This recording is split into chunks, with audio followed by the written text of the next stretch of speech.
I'm going to just answer the question the best way I know how. I'm not sure if I'm getting the right vibe or the total question itself.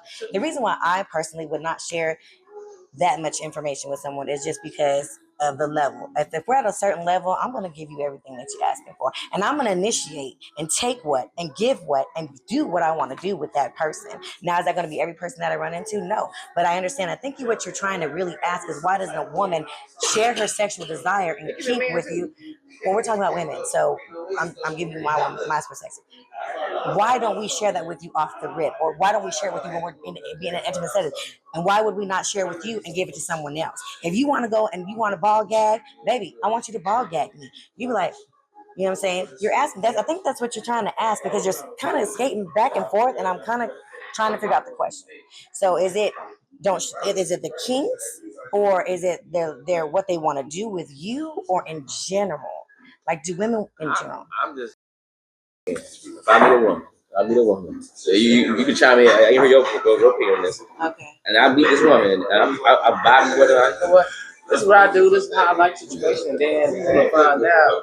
So to be honest with you, she might like fuck. She might want to be king right. Okay. And I'm telling her, but this is what I like. I ain't told her I like, but yet that's her turn to tell me what she like. She not giving that information. So why is there something about me to where she want to give me that information or what? So I think the best answer is this: we don't know, and here's why we don't. We don't know because it seems like you had an experience that we weren't necessarily a part of. Because I don't know women who do that. So I'm not a woman who does that. So I will say that if you feel like you're the common denominator and that keeps happening to you, then maybe you have to check in about the things that you accept or how you project your willingness to accept things. Because if you meet a man who seems like he's going to be a stickler and going to be a person who's judgmental and has very little opening to understanding ethical, non-monogamous things, then it may not be what you lead with, because you want him to value you first, and then you drop in who you are to see if he can tolerate it once you know he has a sentiment for you. And that's not just he or she. It can go back and forth either way, right? I believe it can balance to it.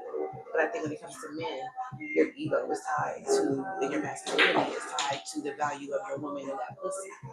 So even though you want a hoe, you want the nastiest of sluts. You want her to be a very nice lady outside. So if the nastiest of sluts approaches you, you're not gonna fuck with her. You're gonna fuck her, right? But you're not gonna fuck with her. You're not gonna take her serious. And so, but when the classy woman walks up and she catches your eye, you're going to be entertained. And then when you find out that she's a nasty slut, you should be ever so glad. Yes. To find out that she was saving this for you, and she trusted you enough to let you know that this is who she is. You're welcome. Yeah, it's 10:37. It's about that time. Got 3